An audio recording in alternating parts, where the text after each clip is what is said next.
오늘은 우리가 느헤미야 21번째 시간으로 언약을 임봉한 자라는 제목으로 같이 말씀을 나누도록 하겠습니다. 느헤미야 10장 1절을 보면 그 임봉한 자는 이라고 하면서 사람들의 명단이 쭉 27절까지 나오고 있습니다. 그 언약의 임봉한 자, 이 9장 38절을 우리 같이 한번 읽어보겠습니다. 9장 38절입니다. 시작. 우리가 이 모든 일로 말미암아 이제 견고한 언약을 세워 기록하고 우리 방백들과 레위 사람들과 제사장들이 다 임봉하나이다. 아멘. 이스라엘 백성들이 하나님께 견고한 언약을 세우고 방백들과 레위 사람들, 제사장들이 다 그것을 임봉하였다. 그리고 그 임봉한 사람들의 명단이 10장 1절부터 27절까지 쭉 기록되어 있는 겁니다. 임봉한다는 건 오늘날로 말하면 사인한다는 의미겠죠. 그들이 사인을 하고 견고한 언약을 세우고 사인을 하고 맹세를 하였다라고 이야기하면서 이 견고한 언약의 어떤 의미인가 하면 그들이 그 말씀대로 살지 않으면 죽겠다라고 하는, 그래서 오늘 29절에 그들의 형제 귀족들을 따라 저주로 맹세하고 라는 표현을 쓰고 있어요. 우리가 이 말씀 지키지 않고 이 언약 지키지 않으면 저주를 받겠다는 의미를 가지고 결연한 의지를 가지고 언약을 하고 있는 겁니다. 그리고 그들이 그렇게 하나님께 견고한 언약을 세우고 나서 그 언약을 지키겠다고 하면서 하나님께 다짐을 하고 있는 거예요. 언약은 항상 창세기 15장의 아브라함의 횃불 언약에도 그렇고 언약은 항상 두 당사자가 함께 언약을 하면서 언약을 파기하는 쪽이 목숨을 담보하겠다는 의미를 담는 거거든요. 그런 것처럼 이스라엘 백성들이 결연한 의지를 가지는데 우리가 지난주에 살펴봤던 느헤미야 9장의 말씀처럼 그들이 하나님의 말씀을 듣고 회개하며 그리고 하나님의 은혜로 말미암아 그들이 여기까지 오게 되었다는 걸 아브라함 때부터 해서 쭉 기억하면서 그들이 수없이 많이 불순종하고 하나님 앞에 패역하였으나 하나님께서 긍휼과 자비와 은혜로 그 하나님의 헤세드로 그들을 여기까지 인도하셨음을 그들이 추억하고서 우리가 다시는 그때와 같은 모습으로 돌아가지 않겠다 하는 견고한 다짐을 한 거예요, 하나님께. 그리고서 하나님께 언약을 하면서 그들이 임봉하고 우리가 다시는 하나님 앞에 이런 일을 저지르지 않겠다 하면서 오늘 본문에 보면 크게 세 가지로 언약을 하고 있습니다. 첫 번째는 30절에 그들이 뭐 하겠다는 것인가 하면 이방인과 그들의 자녀들을 결혼시키지 않겠다는 거예요. 그래서 이 28절에 이방 사람들과 절교하고 라는 표현이 나와요. 우리가 9장에서도 하나님께서 그들이 은혜를 받았을 때 이방 사람들과 절교한다라는 표현이 나오죠. 9장에 보면 이 9장 2절 말씀에 모든 이방 사람들과 절교하고 서서 자기의 죄와 조상들의 허물을 자복하고 라고 말하고 있는 것처럼 이방 사람들과 절교하고 이제 왕래하지 않겠다. 그리고 우리가 서로 자식들을 주어서 서로 결혼시키지 않겠다라고 이야기하고 있는 거예요. 하나님께서는 이방 사람들과 결혼하지 말라라고 말씀하신 이유가 무엇인가 하면 그들의 신앙이 혼합되지 않게 하기 위해서 이방 사람과 결혼하지 말라고 철저하게 막으신 거였어요. 그런데 느헤미야 뒤쪽을 보면 느헤미야 13장 한번 볼까요?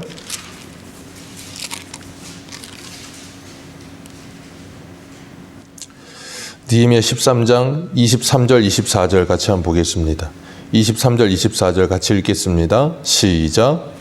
그때 내가 또 본즉 유다 사람이 아스돗 사람 아몬 여인 아내를 삼았는데 그들의 자녀가 아스돗 방언을 절반쯤 하여도 유다 방언은 못하니 그 하는 말이 각 족속의 방언이므로 라고 말씀하고 있어요.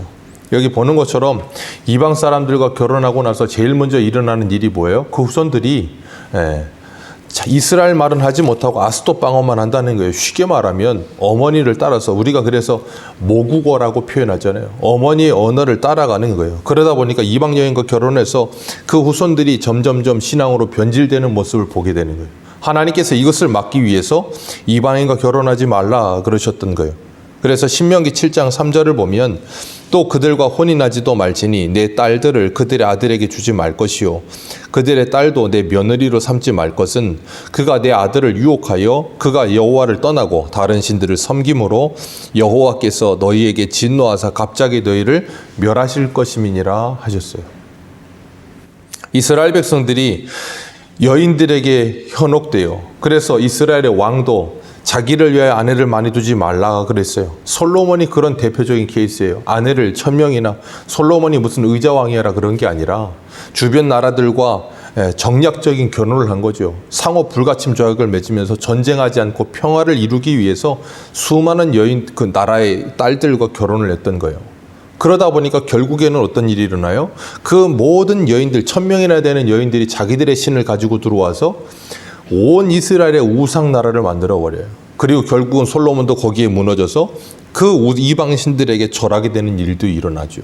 그래서 하나님께서 이방인과 연혼하지 말라 그러신 거예요. 이 말씀은 오늘날도 그대로 적용이 됩니다. 그렇기 때문에 믿는 사람들은 믿지 않는 불신자들과 결혼하지 않는 거예요. 왜 그런가 하면 믿지 않는 자들과 결혼하게 됐을 때 참 가정에 어려움이 찾아오게 되기 때문에 그것은 참 너무나도 자명한 현실이에요. 어쩔 수가 없거든요. 바라보는 것이 다르고 생각하는 것이 다를 수밖에 없으니까요. 그런데도 불구하고 요즘 사람들은 사람과 결혼할 때는 그 사람의 됨됨이나 인성이나 아니면 믿음을 보기보다는 제일 먼저 보는 게 스펙입니다. 그 사람의 직업이 무엇인가, 연봉이 얼마인가. 요즘 또 뭐 기사 나오는 거 보면 무슨 뭐 결혼하는데 3억이 들고 무슨 남자는 연봉이 뭐 몇 천만 원이고 여자는 몇 천만 원이고 그거 안 되면 결혼할 수 없고, 저는 그거대로라면 저는 평생 혼자 살아야 돼요. 못합니다. 근데 사람들은 그런 식으로 숫자적으로만 모든 걸 만들어 놓고 그것이 전부인 것처럼 사람들을 자꾸 그리로 이끌어가요. 그리고 어린 청년들은 그런 숫자에 굉장히 이렇게 빨려 들어가기 때문에 이렇게 되면 아, 이런 거구나 하라고 그냥 자기 인생을 거기다 맞추는 것이 당연하다고 생각하는 거예요. 그렇기 때문에 우리들이 그런 것들을 바로잡아줘야 되고 그 친구들을 바르게 인도해야 되는 게, 그러지 않으면 모든 것이 다 숫자에 말려 들어가요. 그건 곧 뭐예요? 돈이죠. 만몬이에요. 그게 곧 하나님의 자리에 올라서게 되는 거예요. 그러니까 신앙의 자녀들도 그것에 노예가 되어 살 수밖에 없게 되는 거죠. 그러다 보니까 가정이 무너지는 일이 일어나고 어려움이 자꾸 찾아오게 되고, 그렇기 때문에 우리가 여기 말씀하시는 것처럼 이방과 절교하고 그런 표현하는 것처럼 될 수 있으면 우리 후손들에게 믿음의 사람들과 결혼할 수 있도록 독려하고 그들이 가장 먼저 봐야 할 것이 믿음이라는 것을 가르쳐야 되는 거예요. 그리고 두 번째로 이 31절에 나오는 것이 무엇인가 같이 한번 읽겠습니다. 31절입니다. 시작. 혹시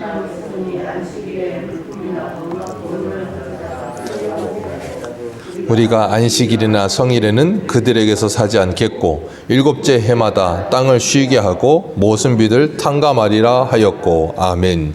두 번째 언약한 것이 무엇인가 하면 안식일과 안식년을 지키겠다는 거예요. 엄청난 각오이고 결단이죠. 왜 그런가 하면 이스라엘 백성들은 가나안 땅에 들어와서 안식일과 안식년, 희년을 지키지 않습니다. 그것은 곧 니콜 돈과 연결되어 있기 때문이었죠. 안식일을 지킨다는 것, 일주일에 하루를 쉰다는 것도 어려운데 1년을 쉰다는 건 뭐 말할 것도 없고, 그렇게 쉬면서 자기들의 집에 종으로 온 사람들을 돌려보내고 희년이 되면 땅까지 돌려보내야 되는 그런 일이 일어나는데 그걸 어떻게 감당하겠어요? 그렇기 때문에 그들이 하나님을 향한 믿음이 없었기 때문에 그런 일은 할 수가 없었고, 그 일로 인하여서 하나님은 그들을 이방 땅 바벨론의 포로가 되게 하셨던 거예요. 왜 그런가 하면 안식을 누려야 될 땅에서 안식을 누리질 못하는 거예요. 하나님이 안식을 누리며 세상 사람과 구별된 하나님의 거룩한 백성으로 하나님 안에서 안식에 대한 안식에 대해 경험하게 하시면서 영원한 안식을 바라보게 하시는 건데, 그들은 그 안식이라는 개념을 느끼질 못하고 깨닫지를 못했던 거예요. 그래서 하나님께서 그들에게 이 안식에 대한 개념에 대한 중요성을 에스라에게 말씀을 통해 가르치게 했고, 그들이 그 말씀을 듣고 결단을 하는 거예요. 우리가 우리 조상들과 같은 이런 범죄를 다시는 저지르지 않고 우리가 이 일에 열심을 내어 충성하겠다라고 이야기하는 거예요. 역대하 36장 21절을 보면 이에 토지가 황폐하여 땅이 안식년을 누림같이 안식하여 70년을 지냈으니 여호와께서 예레미야의 입으로 하신 말씀이 이루어졌더라. 아멘. 바벨론에 끌려가게 된 가장 큰 이유라고 말씀하고 계시는 거예요. 이 땅에 안식을 누리게 되었다. 한 번도 누린 적이 없다는 거예요. 그래서 하나님께서 강제적으로 누리게 하신다는 거예요. 그렇기 때문에 안식일과 안식년과 희년은 하나님 안에서의 참된 쉼에 대해서 우리에게 말씀하시는 거예요. 인간은 쉼이 있어야 다시 일할 수 있는 겁니다. 그래서 하나님이 낮과 밤을 정해놓으신 거예요. 밤에는 쉬고 자야 낮에 일할 수 있는 겁니다. 그런데 오늘날 현대인들은 과학이 발달하면서 태양이 없어도 얼마든지 전기로 불을 밝힐 수 있기 때문에 밤에 잠을 자지 않아요. 그 일로 인해서 사람의 모든 신체적인 사이클이 무너집니다. 그러니까 정신적인 문제들, 어려움, 결국은 사람이 하나님이 만들어 놓은 이 신체 리듬을 지키지 않아서 그래요. 그리고 일주일에 하루를 쉬어야 사람이 영적으로 육적으로 쉼을 얻어서 다시 일할 수 있는 것인데 그것을 지키지 않았기 때문에 사람이 무너지는 거예요. 그래서 하나님께서는 우리들에게 하나님이 정해놓으신 이 일과 쉼에 대해서 분명히 그 하나님이 정해놓으신 경계선을 지키게 하시고 그걸 넘지 않게 하시는 거예요. 그래서 우리가 주의를 지킨다는 것도 제가 늘 말씀드리는 것처럼 우리가 지키는 게 아니라 하나님이 주의를 통해 우리를 지켜주시는 거라고 늘 말씀을 드려요. 그래서 주일은 우리를 위해 주신 것이지 우리가 주일을 위해 있는 사람들이 아니에요.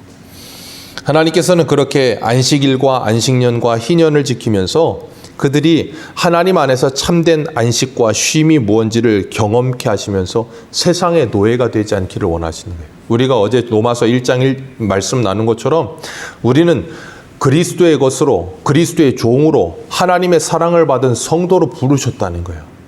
이스라엘 백성들이 그랬어요. 그래서 가나안 땅에 집어넣으시고 이사야 5장에 보면 극상품 포도 열매를 맺기를 원하셨다고요. 근데 그들은 들포도를 맺으며 살았어요. 하나님이 원하시는 삶이 아니었던 거예요. 하나님은 오늘도 우리들에게 그런 아름다운 하나님의 자녀다움의 모습이 나타나기를 원하고 계심을 믿으시길 바랍니다.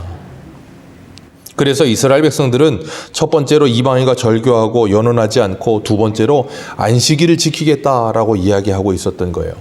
그리고 세 번째가 뭐냐면 32절입니다. 같이 읽겠습니다. 시작.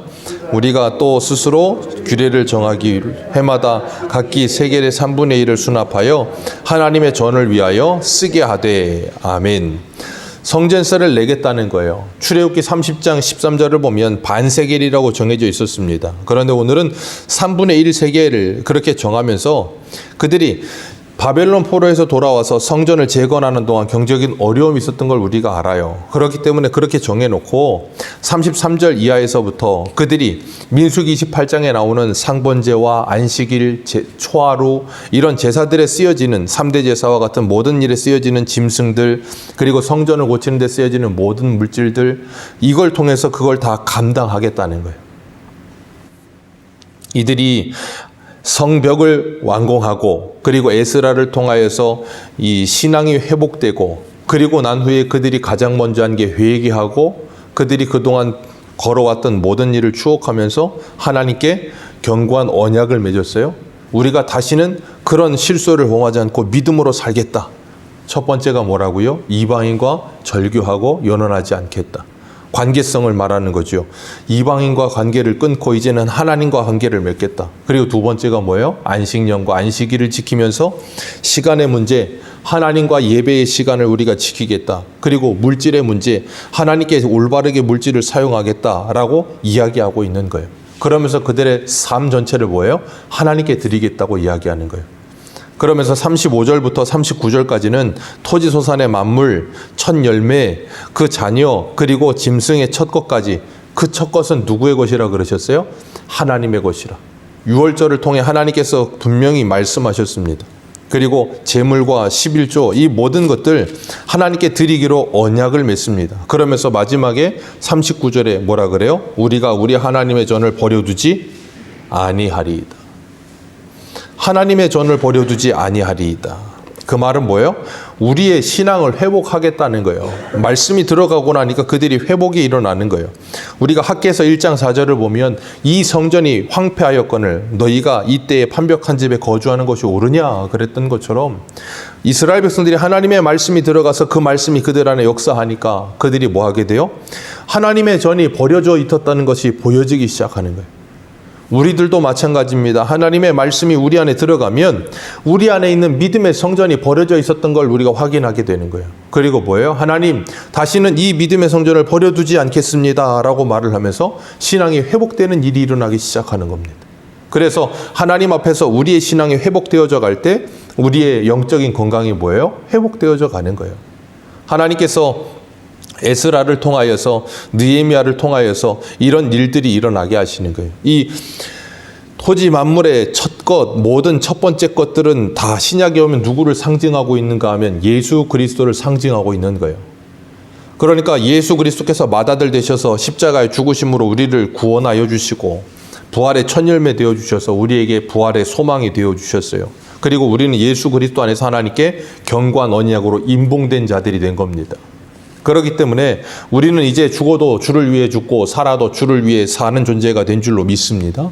그게 바로 로마서 14장의 사도 바울의 고백이에요. 그 고백이 우리의 고백이 된 겁니다. 그래서 우리는 이제 하나님의 은혜 가운데 회복되어진 사람들이 되어 오늘 이 느헤미야 10장에 나온 이 사람들과 같이 우리의 관계와 우리의 시간과 우리의 물질과 우리의 모든 전 인생을 하나님의 것으로 드리는 사람들이 되어진 겁니다. 그런 놀라운 은혜 가운데 우리가 이 하루를 시작하면서 우리의 믿음의 성전을 아름답게 단장하고 지어가면서 하나님이 우리에게 주신 모든 것들을 하나님의 영광을 위해 아름답게 사용하며 오늘 하루도 주님께 우리의 믿음을 드리기로 다짐하는 저와 여러분들 되시기를 주님의 이름으로 축복합니다. 기도하겠습니다.